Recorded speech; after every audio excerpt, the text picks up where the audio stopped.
অমুক ইংরেজি মিডিয়াম বড় স্কুলে তোকে চান্স পেতেই হবে, অনেক সময় সে সেখানে চান্স পেলো না। তো তখন কি হয়, সেই বাচ্চাটির ওপর অনেক মা বাবাই হয়তো নিজের অজান্তেই একটা প্রেশার তৈরি করে ফেলেন। একটা জায়গায় মানে তারা নিজেরাও বড় হয়েছেন, পড়াশুনো করেছেন, কম্পিটিটিভ দিয়েছেন, কোনোটা পেয়েছেন কোনোটা পাননি। এক্স্যাক্টলি। এলিমিনেশনের ব্যাপার, এলিমিনেশন টেস্টে কি হবে বোঝা যায় না।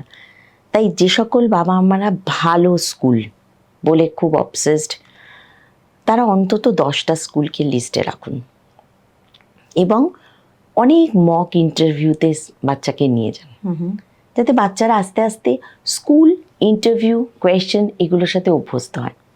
সত্যি কথা বলতে কি, কিছু স্কুলের ইন্টারভিউ বেশ কঠিন হয় বাচ্চাদের পক্ষেও, অ্যাজ ওয়েল অ্যাজ পেরেন্টসদেরও ইন্টারভিউ হয়।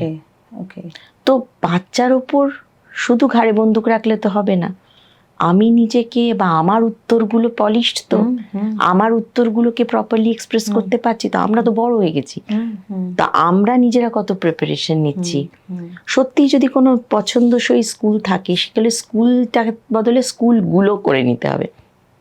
সুতরাং একটা স্কুলকে এরকম রাখলে হবে না, কয়েকটা স্কুল থাকলে তার মতন খোঁজ খবর নিয়ে পেরেন্টসদের কি করা উচিত, বাচ্চা যা ইচ্ছে বলতে পারে, অ্যাকসেপ্টেড। এই স্বাভাবিক লজিকটাকে মেনে নিয়ে এগোতে হবে। সম্পূর্ণ ভিডিওটি দেখতে ভিজিট করুন আমাদের ইউটিউব পেজ দ্য ওয়ার্ল্ড আরোগ্য।